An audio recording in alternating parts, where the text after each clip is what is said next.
In this video, we will look at a sample question on stakeholder mapping. So the sample paper comes from the second higher level paper in question 1, where there's a case study on John and Mark, who are considering to add a new plant-based menu option.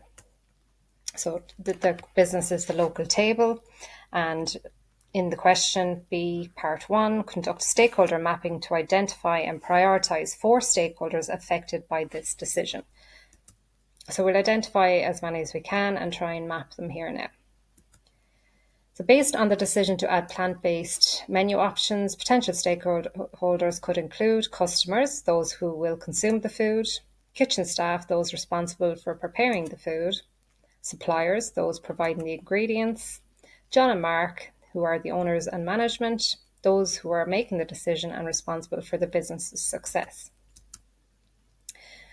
Also then, because they need also to supply for the rest of the current menu, the suppliers of those ingredients are also stakeholders. The marketing team, those who are responsible for promoting the new options.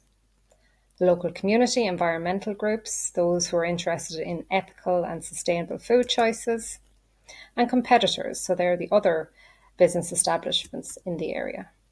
Investors and lenders, if the business has external financial backing needed from banks, for instance, they would be their investors and lenders. So using the power interests grid, we can use that to prioritise and map the stakeholders based on their level of power and influence on the decision making, and also on their level of interest. So is it high, low, and where will we map them in those 4 areas? So here's an example, as you can see, and we'll explain them now in a second.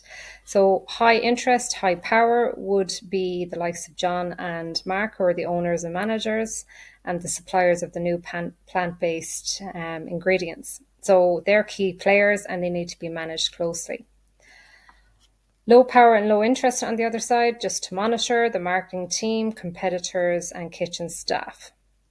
And then where we have low power and high interest are just to keep them informed, the customers and the local community environmental groups. And then low interest and high power will be existing menu item suppliers and investors and lenders. So it's important to keep them satisfied. So just as I explained, John and Mark, they're the owners and managers, and they have the ultimate decision-making power, and they have a high stake in the success of the new menu. The suppliers of the new plant-based ingredients, it's important that they are reliable and give good quality ingredients. This is crucial, and giving them significant influence then on this decision. They also have a high interest in the new business opportunity. Existing menu item suppliers, then they may have concerns about a shift in focus, but less direct interest in the plant-based options themselves initially. Their existing relationship gives them some power. Investors and lenders, their primary interest is the overall financial health of the business. While they have the power through their investment, their direct interest in specific menu items might be lower.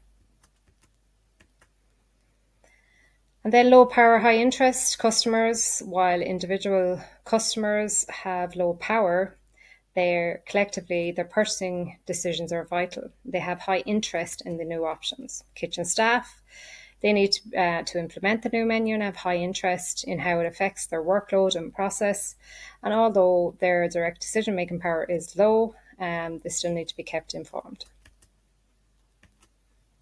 So just to monitor minimum effort there, then the stakeholders with low power and low interest, so the marketing team, their interest will increase as the launch approaches, but initially their direct power and influence on making the decision to add the menu or the plant-based options to the menu might be quite low. Local community and environmental groups, they might have an interest in ethical food choices, but likely less direct power over John and Mark's specific menu decisions. Competitors, they will observe the new offerings, but their direct influence in John and Mark's decision is low.